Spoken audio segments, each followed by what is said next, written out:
ఈ హైదరాబాద్ ఇలాంటి డబ్బుల పిల్లలను కావాల్సిన ఉన్నాం.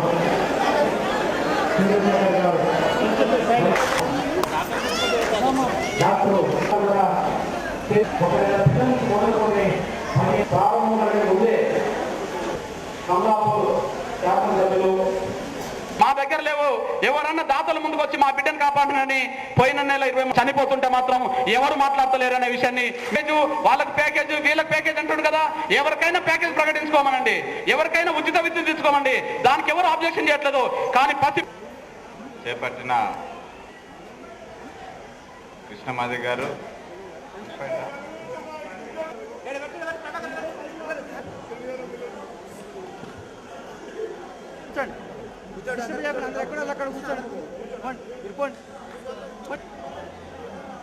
సమ్మేళనం పాటించాలా మొత్తం నిజం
ఎవరికి ఎన్ని రకాల ప్యాకేజ్ ప్రకటించిందో మనం చూస్తూనే ఉన్నాం.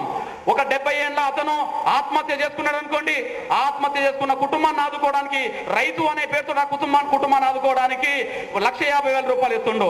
ఆ 70 ఏళ్ళైన సమాజంలో ఇంకా 10 ఏళ్ళు బతికి సమాజానికి ఏం ఉపయోగపడుతుందో తెలియదు. కానీ అదే 1,50,000 రూపాయలు ఆ 7 ఏళ్ల పసిబిడ్డకి ఇస్తే ఆ 70 ఏళ్ళు సమాజానికి సేవ చేస్తాడనే విషయాన్ని మీ దృష్టికి నేను తీసుకొస్తున్నాను. చేపట్టిన కృష్ణమాది గారు ఈ సమస్యకు మధ్యాహ్నం 1:02 లోపు ముఖ్యమంత్రి ఇక్కడున్నాడా ఢిల్లీలో ఉన్నాడా మనకు అనవసరము. ఢిల్లీలో ఉన్న కూడా ఇక్కడ రావాలి. ఎందుకంటే వేలాది మంది బిడ్డలు గుండె జబ్బులతో బాధపడుతున్న పిల్లలు ఇక్కడికి వస్తే ఏ మంత్రిని కలవాలి? వైద్య శాఖ మంత్రా లేడు. మరి ముఖ్యమంత్రి దీని బాధ్యత వహించాలి. ముఖ్యమంత్రి ఎక్కడున్నాడు? ఢిల్లీలో ఉన్నాడు.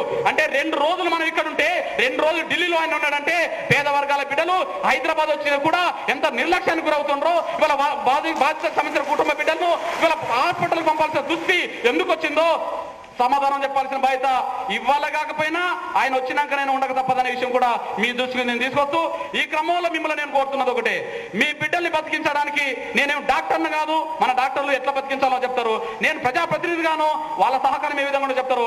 కానీ ఒక ఉద్యమకారుడిగా నేను ఈ సమస్యను దృష్టి పెట్టుకోను.